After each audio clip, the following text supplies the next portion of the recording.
Naotanga, ainsi parle l'Éternel. Donnant un plateau à Mouta contredire en Wazati. Président de la République 2025 a voyagé. C'est-à-dire, Moutounion Sazana Posa ya Congo, Moutounion Sazana Posa ya chef de l'État, Yemora Longoma Kolo Place Azali Ayao. Président a Wanzamba Lobi qui non voyager parce que plan moko ya mabe va préparer Libanais en Boka. Na ba province union a faire dissoudre ba gouverneur a maintenant ba gouverneur militaire. A dissoudre aux union sacrée. Tant à dissoudre union sacrée, moment de crise oyo a créer maintenant union nationale. A cause ça appel na opposant. Moment où Martin Fayulu a rejoindre Tshisekedi Yango. A côté ça Denis Sesanga, ex-rebelle. A côté ça Jean-Pierre Bemba. A côté ça Diomi Nongala. A côté ça akobenga mwana mboka Frank Diongo azonga na mboka. Akobimisa Seth Kikuni na Boloko. Akobimisa Jean-Marc Kabundu na kati Boloko ako rejoindre Union nationale. Akobimisa Mike Mkebai na kati Boloko. Ba prisonnier nyonso politique bakobima bako rejoindre Union nationale. Pour Union sacrée et Koufi nena lobi lelo. Tozali maintenant na batu oyo nzamba lobi maintenant que Yé mokonza mboka a observé bango mais a kokotisa bango na précipitation te natangi kombo ya Joseph Kabila Kabangi natangi kombo ya Moïse Katumbi natangi kombo ya Nanga natangi kombo ya Bati Lukwebo natangi kombo ya Vital Kamerhe et nasuka natangi kombo ya Sama Lukonde ko réduire la vie ya bakou ya dépenses ya institution c'est-à-dire awa ministre nyonso ainsi parle l'Éternel. Ministre Réunion se reçoit $1000 comme salaire. Pe nazolo ba bien en clair ainsi parle l'Éternel. Bazaka dans le mois de février. OK. Dans le mois de février, après le mois de février, gouvernement commandant suprême a dissoudre. A créé un. A créé un. Dans le mois de février, de Soukaya Manda, il y a ministre, il y a Premier ministre, chef de gouvernement, Maman Judith. Ayeba na ko disposer en urgence. Ba militaires union sont basés na front. Ayeba maintenant côté la bango prime, il y a $10,000 na soldat moko. Député $1,000 parce que Assemblée nationale est Koufa.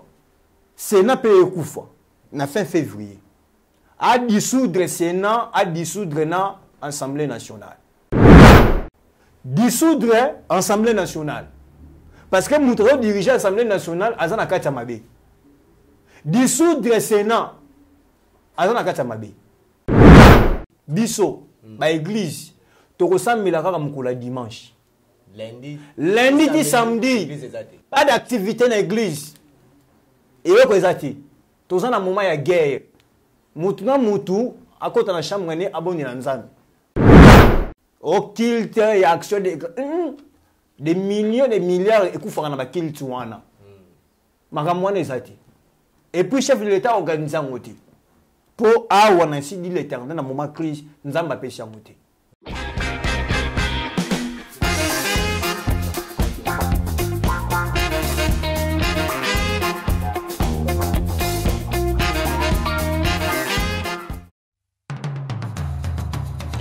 Vous êtes et voulez-vous investir à Kinshasa? Voulez-vous réjouir de vos business? L'opportunité à ne pas rater. Toronto City VIP à Maluku. Un des meilleurs endroits pour résider ou implanter votre business. À quelques minutes du fleuve Congo, le fleuve de nos ancêtres. Juste en face de la zone économique spéciale qui est le quartier commercial et industriel de Maluku. Waouh! Non loin du centre de ville Maluku, un quartier en pleine expansion, à quelques mètres du Macadam.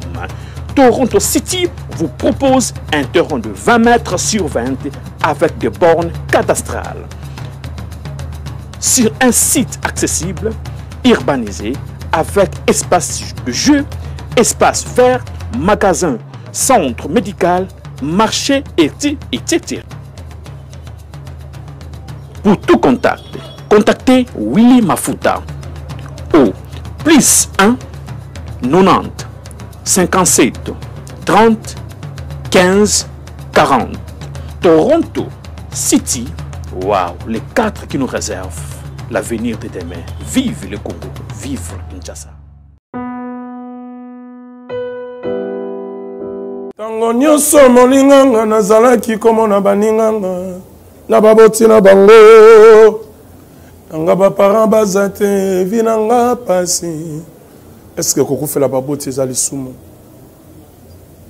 Kozanga baboti est-ce que eza lisumu? Voilà, na kopesa bino message. L'orphelinat Christ rédempteur et ana posa lisunge na bino. Tala musala munene ezosala pona bana. Tala musala munene ezosala pona bana oyo mokili etiki ebwaki. Mais nzamba atelemi na nzela orphelinat oyo pona ko encadrer bana oyo. Yaya lisungi na yo to ana ngoposa. 1 euro no to ana ngoposa pona mwana moko. Tango mwana moko alie nzambe ya bitike oya permettre ete na nzela no mwana alia akobosa na ote. Voilà message ya l'orphelinat Christ rédempteur to ana besoin lisungi na bino. Ba numéro za na se kota contact na biso assistance na yo et aux lisungi pona bana. Que le Dieu des orphelins a bénir diama mtu nyoso ja ta likanisa ko sala quelque chose. Peut sali yango zamba pambola bino.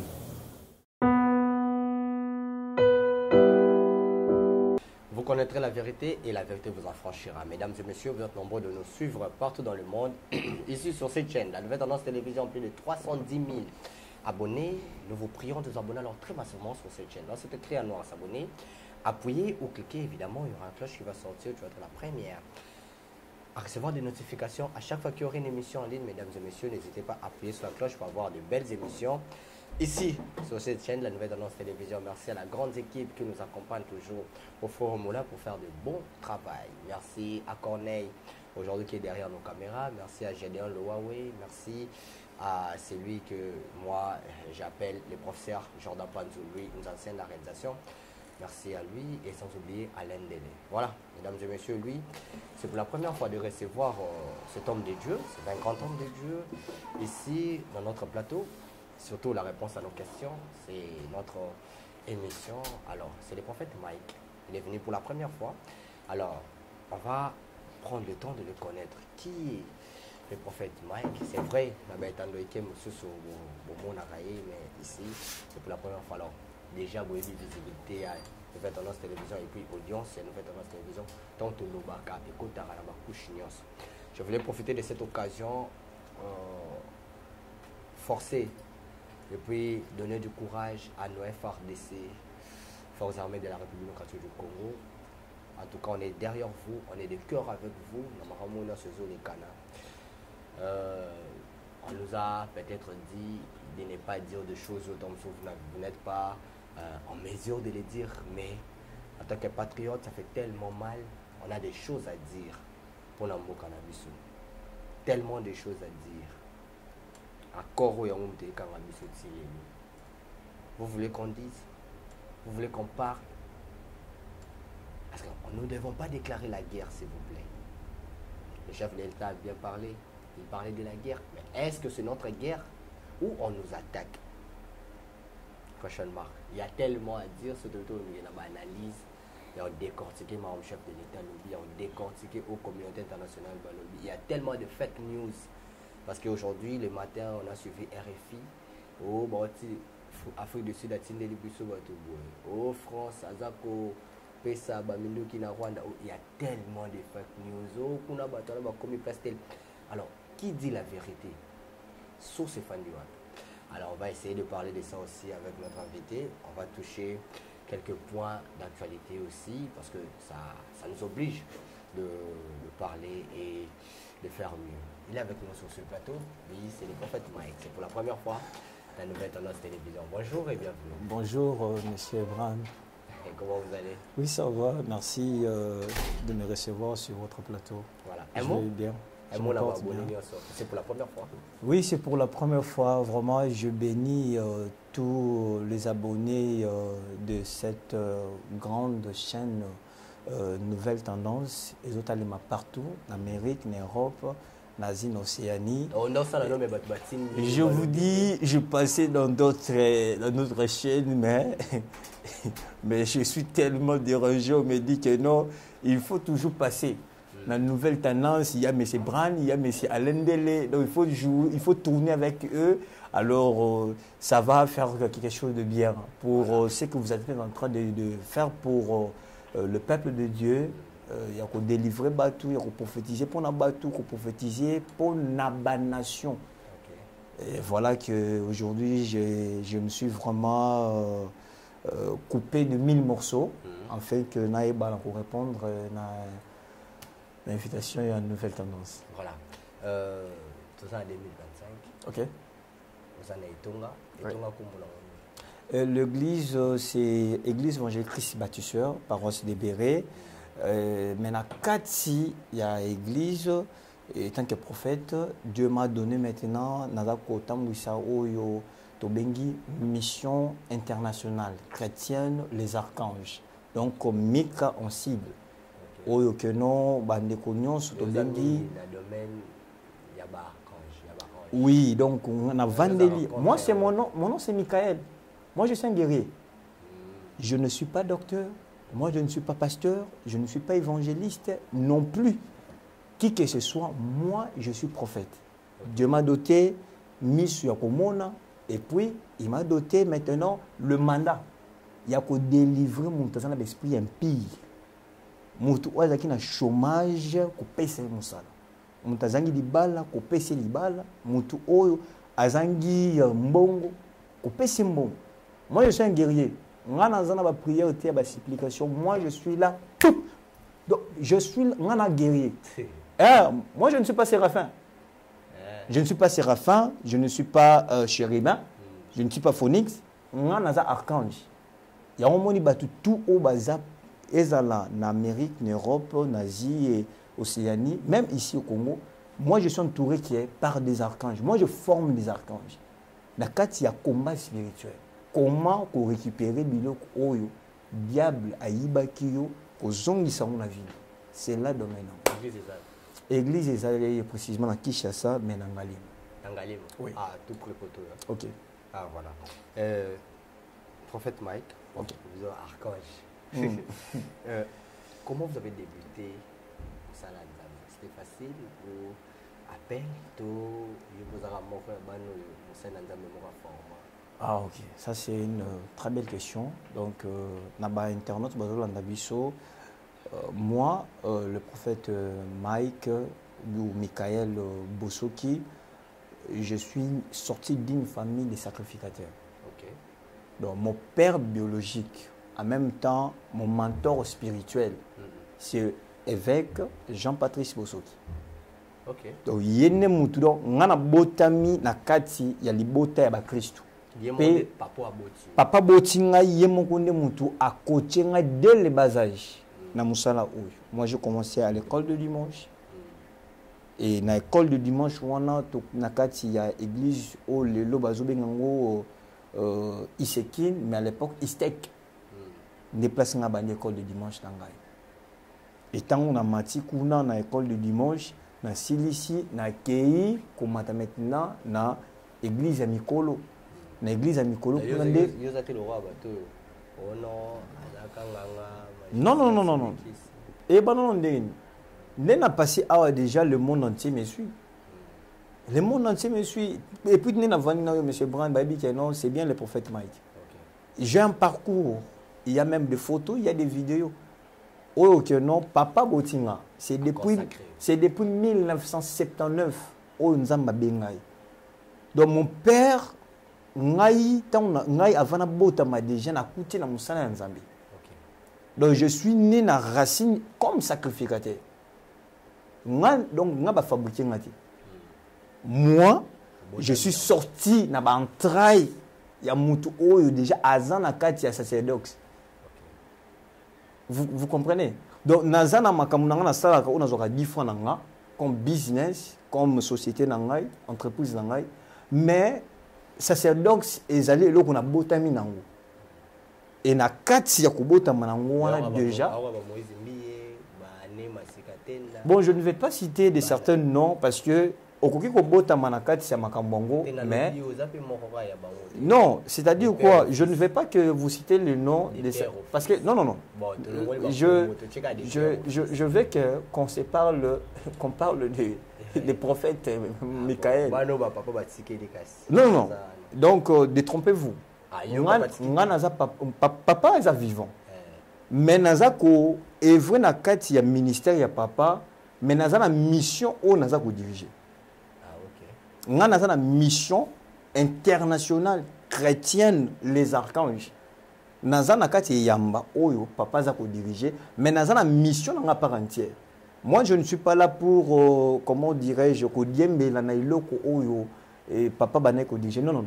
Moi je suis là naza na ba talent oyo nzamba pesinga. Dans la mission, on a ma singa où il faut continuer. Vous allez voir que non, de papa Botinga, mais n'engenga na kokembele et vous en un peu n'engenga musu selon orientation divine on a ma singa. Très bien. Alors, le lot oyo, battu au monde le oui. Ok. Dieu fait quelque chose de bien. Est-ce que sur le plan prophétique, oui. par exemple, qui est en mboka, topona nini, ou pesa pe déjà kana, s'il faut dire ça, que pour na kolobela, pour na batu, pour na mboka, ceux qui kokisama, je pense que je peux vous parler de deux sujets. Quand nous avons parlé sur le Covid-19, personne n'a crié à nous. Okay. Donc je n'ai pas prophétisé pour le pays, mais on a prophétisé maintenant pour le monde entier. Et tant qu'on est commis, je pense que beaucoup s'est référé à nous. Que non, épidémie oyo, prophète Mike Alobaki, yangoyo, et kokisami. Donc le deuxième sujet, Nakolobela, Kokabwana, il y a Union Sacrée na FCC. Nous l'avons prédit déjà bien avant. Que non, il y a un plan maléfique où ils allaient bien préparé entre Union Sacrée et FCC. Maintenant, nous avons encouragé les chefs de l'État. Il y a Kabwanana FCC pour que le lot. Tous la guerre. Non. Pour que le tous la guerre. Attention. Bangonne mutu ba planifier makamutu le lot guerre. Parce qu'il y avait un plan maléfique pour que le chef de l'État a tenu même 3 mois dans la tête de Mbokati. Donc, ce qui le laisse ici 5 ans, premier mandat, à côté de deuxième mandat, c'est parce que nous avons prié les bons dieux et ils nous ont montré qu'il faut qu'à Boanana FCC. Et c'était comme ça qu'aujourd'hui, il y a un deuxième mandat. Et maintenant, bouleversement, il y a plein d'équipes préparées. Il y a un monde et même maintenant, le lot, tout le monde a un niveau de go. Bouleversement par rapport à plein d'abord. Il y a plein FCC. Non, je parle de leur plan. Tant aux dans l'émission de comprendre la réalité. Je ne. Tu vas aller sur aussi dans la bouquet. La carte, c'est la vie. Bon, comprendre la différence. Allez-y, très bien. Aujourd'hui, nous avons un problème. Oui. On est menacé. Nous sommes menacés. M23. Oh, il n'y a pas de dialogue. Okay. Il faut avoir un poste diplomatique. Ok. Entreprise, directeur, tu as un ok. Et ça, il y a un contrat, il y a un fleuve Congo. Il y a un liste, il y a un colonel, il y a un colonel, il y a un généraux, il y a un lieutenant. On peut intégrer sous FARDC. Ok. Qu'on appelle AFC Yananga. Au Mokonzambo Kalobaki, AFC Zakabila. Il y a déjà Koti, Lobby. Tout le monde est dans la salle qui point de presse. Il y a des menacés la communauté internationale à retirer les troupes na été. On peut avoir un dialogue, on peut faire un poste dans Mboka. Félix Oniaza est moko. Attaque prophète. Ils ont même vu cette balkanisation. les a régime il faut quoi tous les Félix Fakouf. Merci, monsieur. Ok.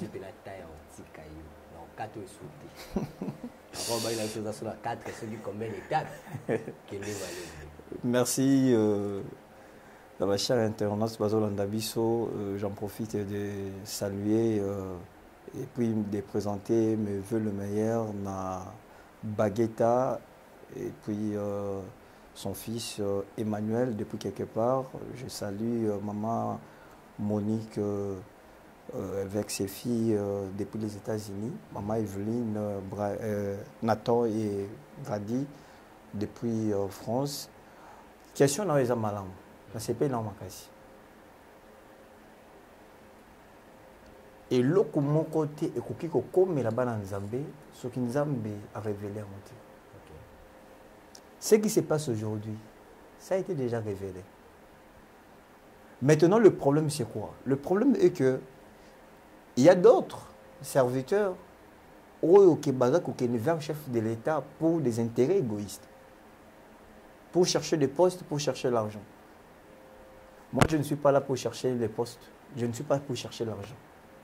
Pour preuve, je n'ai pas engagé aucune démarche pour un chef de l'État en ce qui concerne le message il y a RDC. Pendant cette période, il y a Christ aux Olekela. Nous avons utilisé des canaux. Nous avons utilisé des chaînes internet partout au monde. Nous avons publié des émissions, vidéos. Et quoi y a-t-il dans le bureau de Mokonzi Mboka? C'est possible, nous avons une émission. Parce que partout là où j'ai passé, je parlais de ces messages. Et hier, le jeudi, quand le chef de l'État a sali sortie médiatique, na yoki ba point oyo ya makambo oyo naza kolobela chef de l'État bandi abaneli yango na kati ya discours na. Et ça m'a fait du bien et j'ai vite compris que non, message oyo nzambalaki c'est ça fort. Et quoi déjà na table chef de l'État. Alors merci beaucoup na chers internautes, nous avons publié ba vidéo, il y avait des émissions partout dans la chaîne. Bon, continue à publier massivement. Et comme là, l'union sur le gouvernement, chef de l'État, pour la énième fois, afin que mettre en pratique. Merci pour le temps au Pessingaï. Si nous lisons Apocalypse, chapitre 12. Apocalypse, chapitre 12. Monsieur Brian, vous pouvez nous aider? Chapitre 12. Apocalypse, chapitre 12, au Banyango, na 7e verset. Ok. Au Kitiangoti, na 10e verset. Qu'est-ce que la Bible les a révélé? Il y a alors une bataille dans le ciel. Michel et ses anges combattirent contre les dragons. Les dragons et ses anges combattirent aussi. Mais ils ne furent pas les plus forts. Et il y eut plus de place pour eux dans le ciel.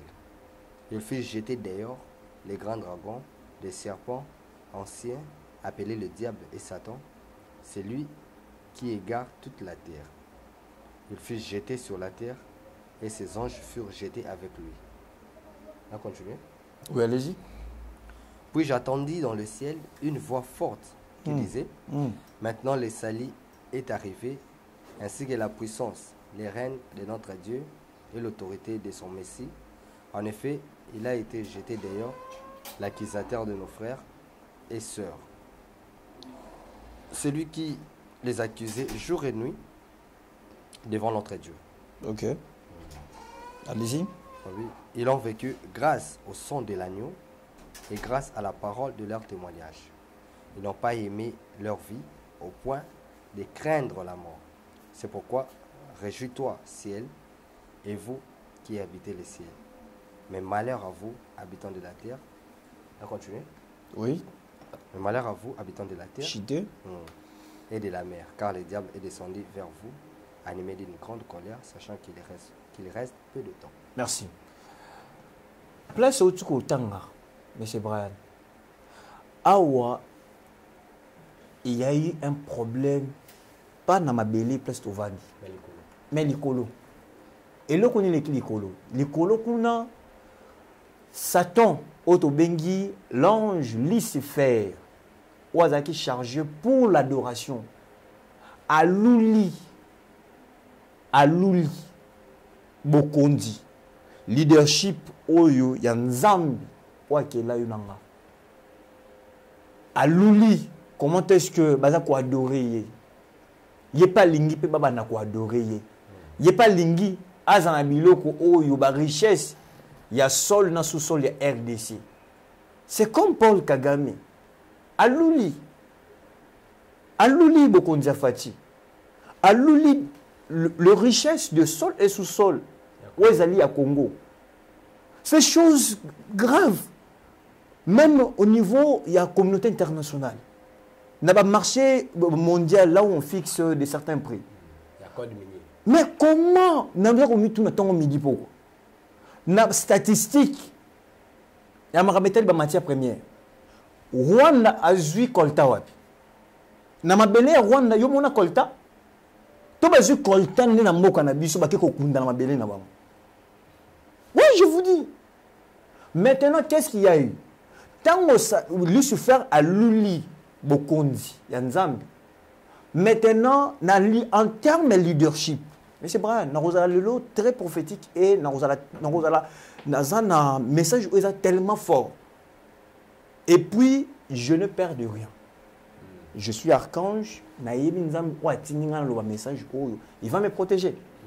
Je n'ai pas besoin, il y a n'importe quelle protection.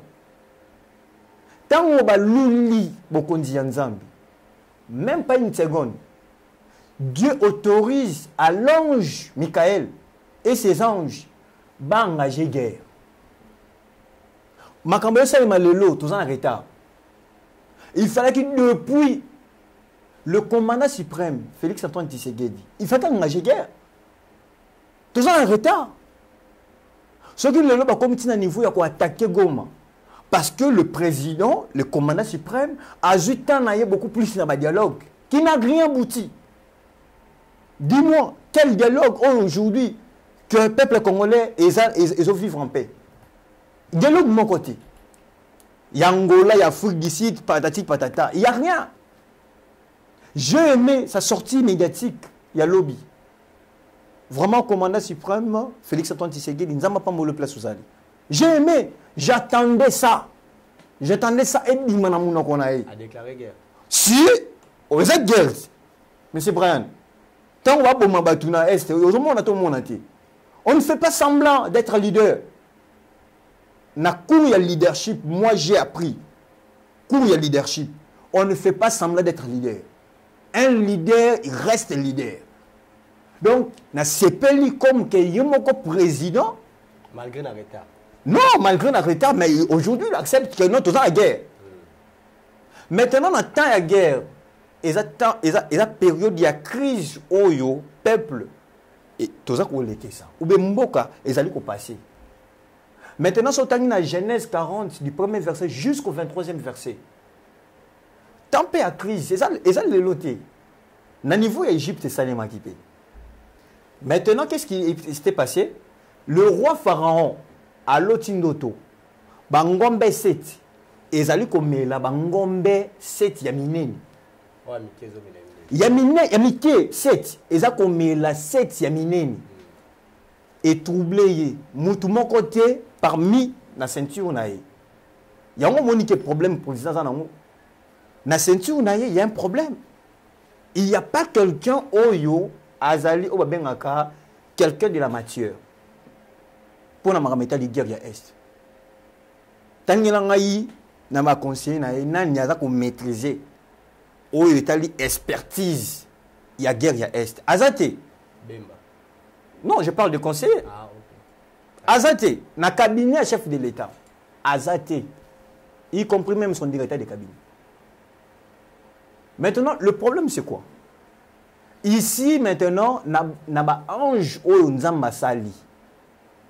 Ndengo tangi na Apocalypse 12. Tozana ba séraphin. Tozana ba chérubin. Tozana ba phoenix. Et puis tozana ba archange.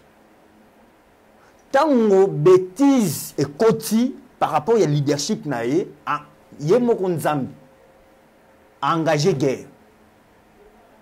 Mais il n'a pas appelé n'importe qui. En termes, il faut qu'on utilise Moutuna Moutou, c'est le domaine. Les archanges, ils sont là rien que pour la guerre. Ange Michael et ses anges. Autant il y a un homme qui Nzamba tindi bango ba engagé guerre. Tango ba engagé guerre. Dragon pe o ba bengili souffert. Le serpent ancien, il n'est pas engagé guerre contre Michel et ses anges. Bible lobby que babundi. Mais le dragon, le serpent ancien, bazalaki makasité na ba ange na. Ils n'étaient pas plus forts que Michel et ses anges. Et leur place ne fut pas trouvée dans le ciel. Il fallait que koyaka. Parce qu'après bitumana, il fallait que koya. Mais le qu'on est dans ces plans, excusez-moi. Et là on a ces plans. Na sepeli parce que après bitumana mutazali ko mona emoni seliwana ces gens. À l'habitant bitumana salemi amoni Michel et ses anges va faire précipiter le serpent ancien na ba ange naïe par terre. Awana mabeli. Malamoko ayoki une voix forte. Ezali ko ganga likolo. Autant la place wana. Malheur à la terre. Non, non, non. Ah, ok. Si on a 10e verset. Ok. 12, Apocalypse 12, 10e verset. La 10e. 10e. Puis j'ai entendu dans le ciel une voix forte. Pena yoki kuna na lola, na likolo, mungongo ya makasi eza koloba. Qui disait, Eza koloba. maintenant le salut est arrivé. Na sikoyo, na tango oyo, lobi koneye. Ainsi que la puissance, les règnes de notre Dieu. Nguye ya nzambe na biso. De son Messie. Nguye ya nzambe na biso, la puissance est quoi? Oui, la puissance, le règne. Les règnes bokonzi. De notre Dieu. Ya nzambe na biso. Et l'autorité de son Messie. Pe makasi pe nguya, ya nani? Messie. Ya notre Messie. Dans la version musuba komi l'autorité pour son Christ. Ah, ok. C'est-à-dire que non, après le combat, tango Michel et ses anges va gagner, ne voient fungoli munoko ya koganga. Que sikoyo nde lobi kwei. Il faut maintenant te comprendre que non, après le combat, RDC est gagné. Ne lobi koya. Il faut maintenant que le chef de l'État, commandant suprême, aujourd'hui, n'a deux volets. N'a deux volets. Na deux volets, on a Yamomona na Simba qui na Genèse chapitre 40. Premier verset, 23e verset. Place où maintenant, après Joseph qui a interprété rêve ya Pharaon. Les 7 vaches maigres, et ça qui ça maintenant 7 années il y a misère. Té. Tant que vous avez kala, naza ko ebisa yonde ke non. Non, attendez s'il vous plaît. Nathalie sur guerre na lola. Nathalie sur guerre, nzambe yemo ko engagé guerre. Na sepeli pour na sortie ya sortie médiatique ya commandant suprême à reconnaître que guerre est ali. Donc engagé faire décès babunda. Na sepeli. Tous en guerre. Maintenant, Genèse 40, premier verset, 23e verset, naza ko lakisayo maintenant que un prophète de Dieu, tant où a eu vision, il faut avoir provision. Vous pouvez venir ici, na média. Tant que vous avez non, na moni nzamba za ko lakisanga ke non, baza pour ça babuma président Félix Tshisekedi. Na moni nzamba za ko lakisanga guerre na est. Mais nzambe wana alakishe provision de points.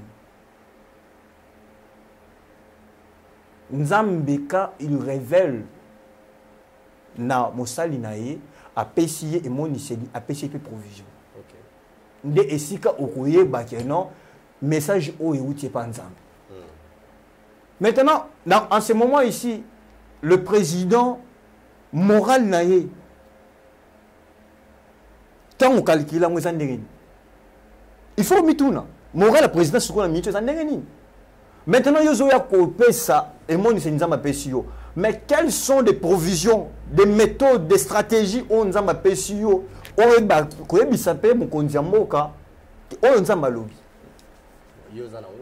Mais bien sûr, on a Zalina, au monde de Joseph Famona qui 7 vaches, où ils ont représenté cette année.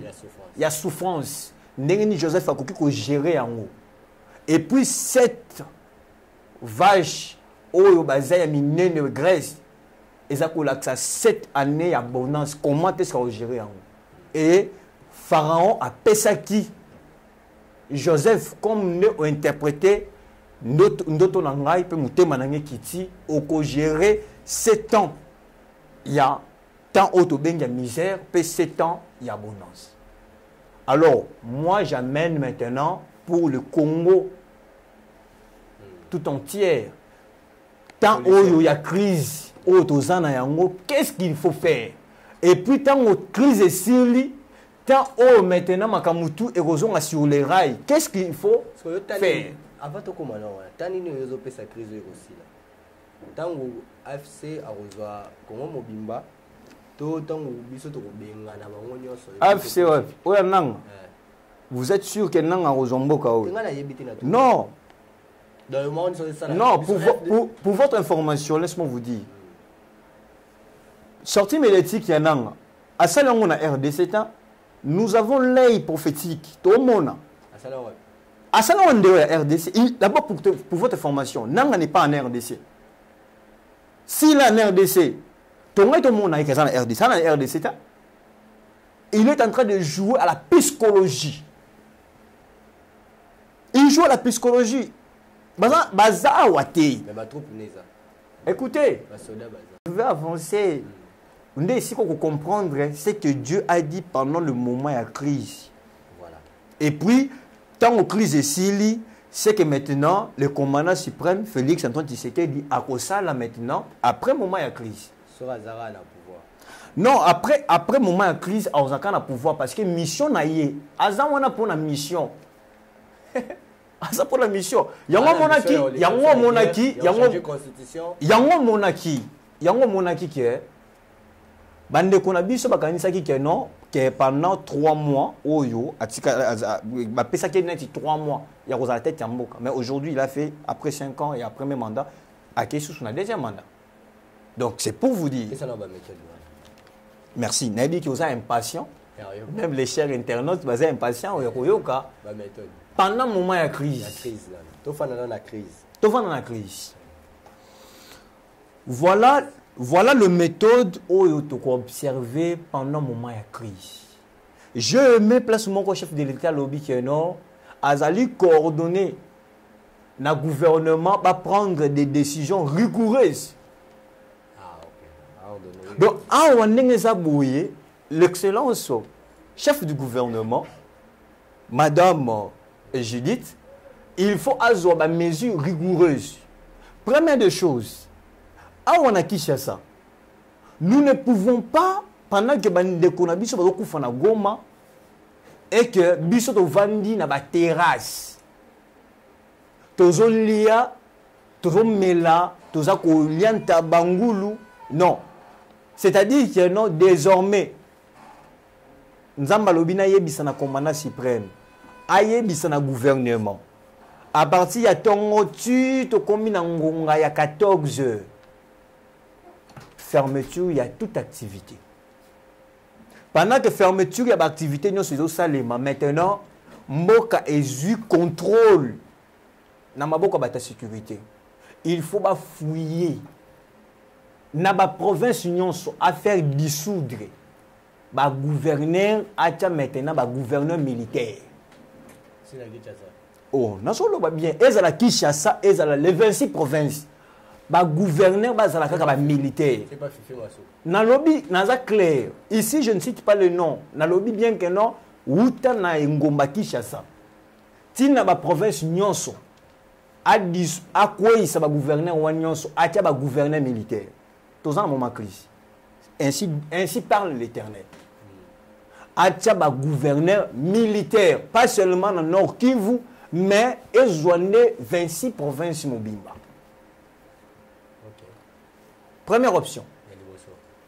Maintenant, tant que tu as un gouverneur militaire, qu'est-ce qui va se passer?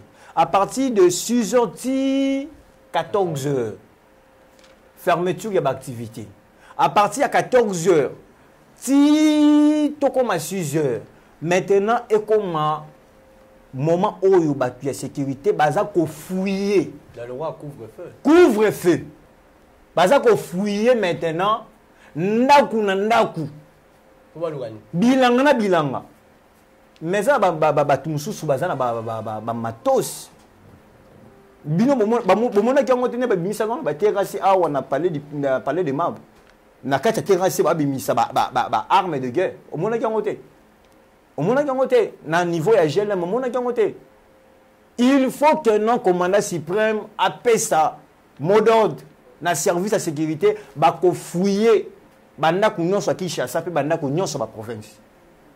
Ba ko fouiller ba bilanga ya batu. Bazaluka ba Rwanda to baluka binduki. Papa, Ezali ainsi parle l'Éternel. Merci. À dissoudre aux Ezali union sacrée. Ouais, oh. Ainsi parle l'Éternel. Ce n'est pas le prophète Maïd. À dissoudre union sacrée. Union sacrée, ce n'est pas pour l'intérêt du peuple. Ezali pour un intérêt égoïste. En ce qui concerne pour un poste ministériel, en ce qui concerne pour un poste à niveau assemblée, à niveau de Sénat, dans l'entreprise publique, c'est en ce moment-là que le monde a ténor et l'union sacrée n'est pas bimisi moutou. Pendant ce moment de crise, le chef de l'État, il reste avec qui? Ah, on répond à Yemoko. C'est-à-dire que non, Batouana. Est-ce que Baza est le monde aïe? Naouti comme on a regardé Jean-Pierre Bema Gombo. Excellence.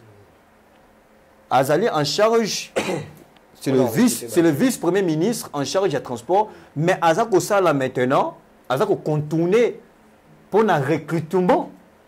Il y a des jeunes. Ex-rebelle. Bien sûr. Azali important dans le moment où. Nazala ba combat battu na cité ya. Commandant suprême Félix Antoine Tshisekedi dissoudre l'union sacrée. Et ça n'a intérêt à peuple T. Et ça n'a pas intérêt égoïste. Tant qu'on dissoudre l'union sacrée, moment de crise Oyo a créé maintenant union nationale. Babenga on a sigle les 1. Union UN nationale. Na kati ya union nationale wana 1 à cause ça appel na opposant moment où Martin Fayulu a rejoindre Tshisekedi yango. En ce qui concerne makambu ya l'État congolais, ou soit je peux dire en ce qui concerne makambu ya l'État Yamboka. Il n'y a pas de couleur politique, mon frère. Faut pas blaguer. Ici, il n'y a pas de couleur politique. Il n'y a pas question, il y a société civile, il y a confession religieuse, ou bien il y a pouvoir, ou bien il y a opposition. Awa est à l'imboka. Oh. Très bien. Union nationale. Tozali kuna na Yemoko président Félix Antoine Tshisekedi. Akondima parce que ça ainsi dit l'Éternel. Si vous êtes chrétien, akondima koya. Akoti sa Fayulu. Te malembe papa malembe. Yoyoka ainsi dit l'Éternel. Akokoti sa Martin Fayulu. Akokoti sa Denis Sesanga, ex-rebelle. Akokoti sa Jean-Pierre Bemba, ex-rebelle. Merci. Akokoti sa Diomi Nongala. Akokoti sa akobenga mwana mboka Frank Diongo azonga na mboka. Mwana mboka Frank Diongo akozonga na mboka. Na kati ya union nationale. Akobimisa Seth Kikuni na Boloko. Akorejoindre oyo tobengi union nationale. Akobimisa Jean-Marc Kabundu na kati ya Boloko akorejoindre union nationale. Akobimisa Mike Mukebai na kati ya Boloko. Ba prisonnier nyonso politique bakobima bakorejoindre union nationale. Pour union sacrée et koufi na lobi lelo. Na lobi boye. Na lobi boye. Ezala ba mende wana bakorejoindre. Mais tozali maintenant na batu oyo nzamba lobi maintenant que ye mokonza mboka akobserver bango. Mais akokotisa bango nanu na précipitation te. Merci. Numéro 1. Joseph Kabila Kabangi. Numéro 2. Moïse Katumbi. Numéro 3, Nanga. Numéro 4, Bati Lukwebo. Numéro 5, Vital Kameri. Avant de commencer, tout ce qu'on a Nanga, pardon. Nalobi Boy. Nalobi Boy. Monsieur Brian. Monsieur Brian. Kabila. Monsieur Brian. Moïse Katou. Monsieur Brian. Yo oza charnel. Ngana spirituel. Au moni batu na otanga. Na sa face il y a un grand esprit. Na sa awa ba ventirité. Ainsi parle l'Éternel. Na union nationale wana tango dissoudre union sacrée. A créer union nationale. Ya kobenga bana nyonso ya mboka. Pour que ayeba maintenant ko former eux ali gouvernement ya union nationale. Natangelo ba kombo ya batua. Oh, il faut ba yana noter. Oh yo, il faut na nous à observer bango parce que bazana carte pleinement comme maléfique.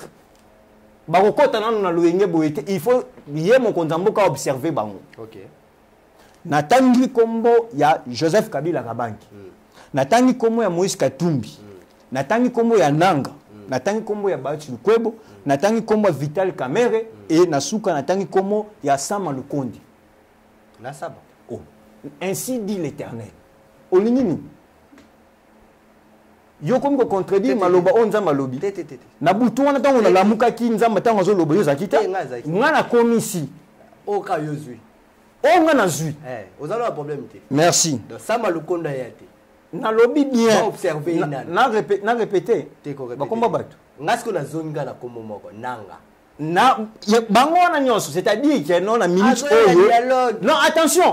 Non. Non, la biso de dialogue vous a. AFC Zamaka. Non, attention. AFC Zamaka. Attention. AFC les Kinzambeta. Gloire à Dieu. Papa.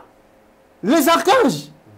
Yo quand si na minute oyo bituma oyo bunda maka physiquement. Ba champion M23 tu na lobby boye.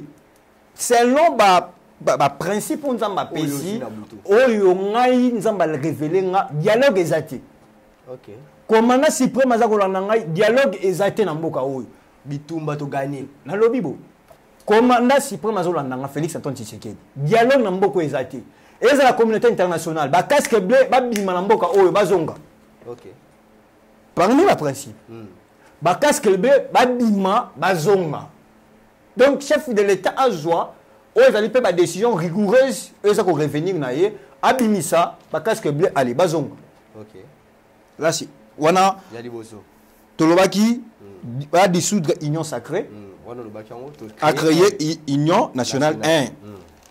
Maintenant, pas de dialogue. Oya Angola ya Fudicide, oya nini, oya communauté internationale, oya Ghana, oya Kenya, makama dialogue ezati. Mais Bangola na lobby boye makama dialogue ezati o eza ainsi dit l'Éternel ngana komisi commandant suprême azolanda dialogue ezati et puis nzamba lobby na 6e point awa que président de la République 2025 a voyagé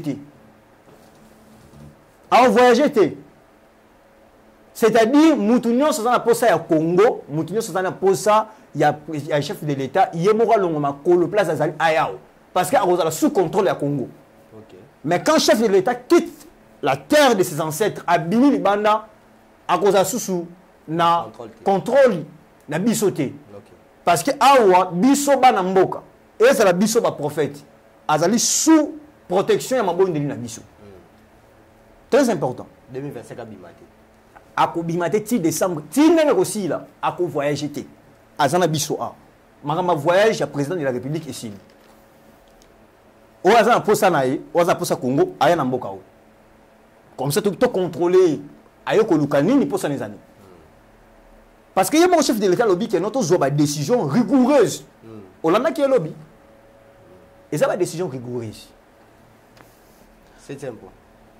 Qu'on réduire la vie, il y a beaucoup de dépenses, il y a institutions.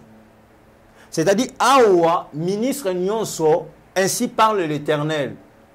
Ministre Nyonso reçoit $1000 comme salaire. Lobby, chef de l'État est mon lobby.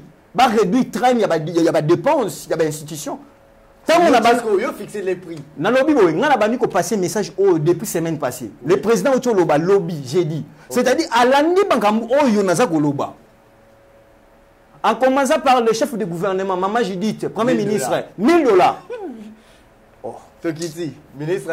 Oh la boy, yoka ainsi dit l'Éternel. C'est comme ça, monsieur Brian. Ah, on est aboué. Il faut que Premier ministre, commandant suprême Félix Antoine Tshisekedi appelle sa décision rigoureuse. ok. Un, awa déjà, pe nazoloba bien en clair, ainsi parle l'Éternel. Bazaka dans le mois de février. Ok. Dans le mois de février, après le mois de février, gouvernement, commandant suprême a dissoudre. A créé A créé un. Union nationale. Pendant qu'on a commission que vous avez créé, début février, fin février, pour nous créer gouvernement. Le gouvernement, vous avez 15 ministères. Quand ils ont un intérêt égoïste, c'était 15 ministères. Ok. Toro Lobelango, la deuxième partie. Voilà. Maintenant, dans le mois de février, sous mandat, il y a ministre, il y a premier ministre, chef du gouvernement, Maman Judith. À ce qui ça, mandat na fin février. Il n'est pas au long. Il est pas au long, il est pas au long. Oui, gouvernement vous allez tomber. Il faut que non, commandant suprême a dissoudre le gouvernement. Mais 29 jours, c'est 28 jours, le ministre a $1000. À partir, il y a le premier ministre, Tinassie, a $1000. Oyo aboyi a qui nous présenter lettre de démission à la présidence de la République. Kenga na boyi na salaire na longwe ay longwa. Ok. Merci. Lisez. Na niveau la présidence, on a une place commandant suprême Azali. A réduit ba coût de dépenses déjà un to lobby que non président a wanzamba lobby que non ko voyager té parce que plan moko ya mabe ba préparer libana ya mboka. Ok. Au moni ndenge batake et batakaki hélicoptère moko ya ba casque bleu. Oui, casque bleu bakufaki. C'est-à-dire avion oyo ya présidence et ko mataté pour chef de l'état voyager. Donc tozana chef de l'état ana mboka aw. To bunda chef de l'état aza aw. Biso moko bana ekolo to batela. Ok. Toza biso toza ko bateli na mabondeli ba wazalendo na ba FARDC baza ko beta mundoki. Ça va? Très bien. Maintenant, ayeba ko disposer en urgence ba militaire union so baza na front. Ayeba maintenant ko tela bango prime il y a $10,000 na soldat moko. Ça va? On va tirer les mercenaires, ce qu'on va payer ça au bango. Maintenant, on va tirer les mercenaires. On va payer ça aux mercenaires. Moïse Katumbi, on va payer ça $10,000 aux mercenaires. Aux gens, preuve. Moïse Katumbi. Il y a le lobby qui est pas preuve. Moïse Katumbi, vidéo, vidéo, ils allaient bien, mais preuve. Parce que, non, moi je ne défends pas des gens ici. Non, je ne vais pas même parler des gens ici. Non. Moi je suis un homme spirituel. Donc, tu as $10,000. Dans le lobby bien, les soldats au bazan à front. Commandant suprême a tel un soldat manque $10,000. Ils allaient la décision rigoureuse au chef de l'État le bail lobby toujours. Ainsi parle l'Éternel. Ngana lobby longo banda semaine passée. Chef de l'État a lobby longo jeudi, c'est que Azak Hollande. OK. Na soldat manque $10,000. Gouvernement nana $1,000. Ministre $1,000. Député $1,000 parce que Assemblée nationale est Koufa. Sénat est Koufa. Na fin février. A dissoudre Sénat, a dissoudre l'Assemblée nationale. Parce que Ezali, mon ko ya ba chambre. Oyo. Na lobby boye, député yom de voter mais ainsi parle l'Éternel Ezali likolo ya peuple. D'accord. Dissoudre l'Assemblée nationale. Parce que Moutro dirigeait l'Assemblée nationale à Zanakata Mabé. Dissoudre le Sénat à Zanakata Mabé. Très important. Donc, février, ma député va recevoir $1,000. Sénateur $1,000. Ministre $1,000. Dans la période, il y a urgence. Ah, on a été concentré en haut pour la macambeta de guerre. Ça va? Très bien. Merci. Ça, recrutement, il y a ex-phase. Ok. Le commandant suprême a ça appel solennel. Il y a Kobengi Saba ex-phase partout place Bazali. Va rejoindre derrière son dos. Parce que Bazana expérience ya Kobunda bitumba wana ya est. Ba yebi on makasi depuis cette belle lurette na Mobutu le fait Mobutu persona ba yebi. Et expertise dans bango mboka azana ngo posa. Asa appel na ba ex-phase. Ba rejoindre mboka. Et puis tant asa appel na bango ayeba ko tchela bango o ezali montant $10,000. Merci. À ça, le recrutement. À ça, appel na ba maïmaï. Oh, je vous dis, na lobby boyi, na otanga, ainsi parle l'Éternel. Donnant na yo na plateau a muta contredire en wazati. À ça, appel na ba maïmaï. Yakala ya lelo bazan simana. Très important. Pour nabitumba oyo. Maintenant, tu vas déjà dissoudre le Parlement, Sénat, à dissoudre le gouvernement fin février. Mais en février, par récompense, Mboke Pessi, n'a député $1,000, n'a sénateur $1,000, n'a ministre $1,000. Allez, t'arrives à la fin.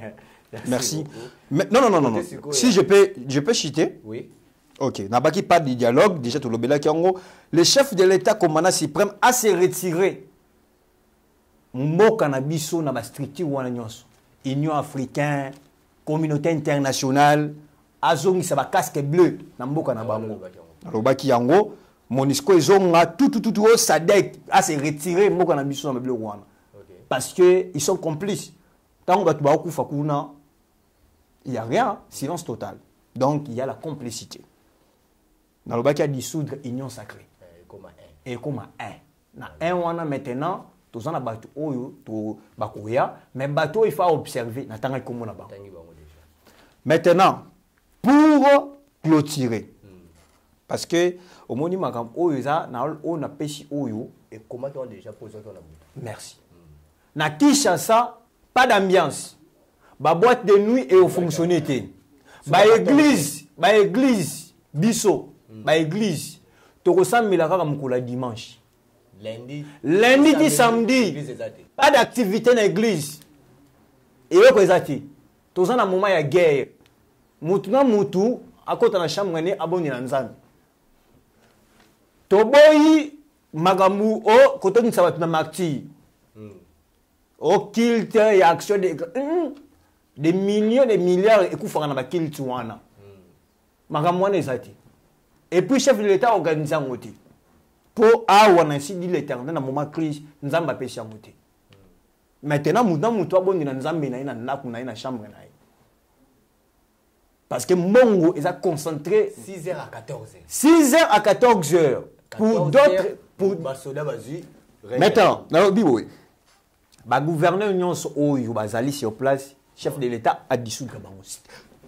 En urgence, à quoi il s'abango? A tchamné ba militaire.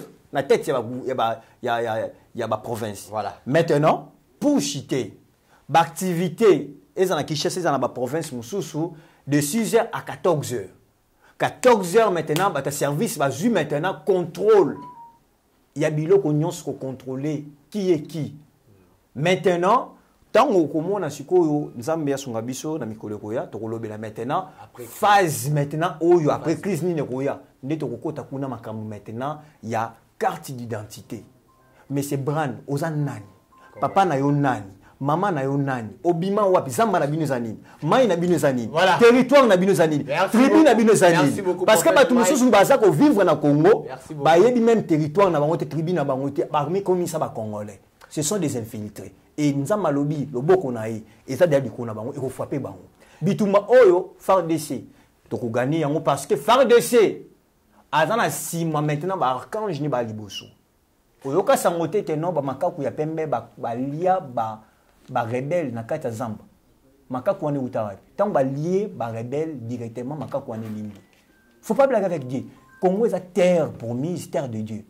Voilà, merci beaucoup l'homme que de Dieu Dieu. vous bénisse. On est arrivé vraiment à la fin de l'excès et on a vu son numéro de téléphone. Numéro de téléphone, ils appuient 243 97 590 19 41. plus 243 97 590 19 41. Voilà. Au Beninga to sololi. Mais ma rendez-vous exact. Tous en un moment il y a crise. Le numéro est affiché. C'est une très belle émission. Le numéro est affiché. L'homme de Dieu, c'est le prophète Mike. Alors, c'est pour la première fois aussi de le recevoir ici, dans notre chaîne, Nouvelle Tendance Télévision, ainsi que dans notre émission Réponse à nos questions. Et monsieur Sili, des trucs. n'a pas ça des personnes. Déjà. Tu n'as pas ça, c'est très important. Parce que mine d'or, à Volanda, il faut n'a pas ça mbote, n'a pas ça mbote, n'a pas ezali maman moboti na ngai.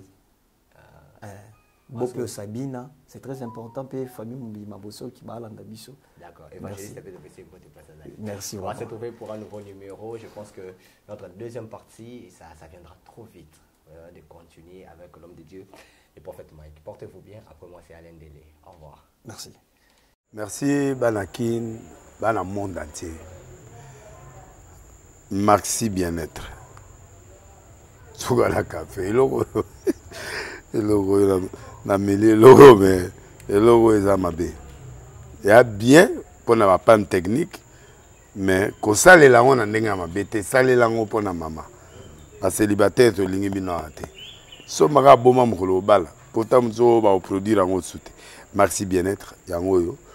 Lukango benga ndeko nanga Alain Délé yé mutu ayebi esika ko fournir yo autant que tu veux $35 et zébélé na kati sobo melika moko de joga bien mais hémorroïdes banini tout ça bilialia vanda musala banini et réparer au système ya break et réparer au pe fonctionnement ya break de break donc et pe son fonctionnement ya bien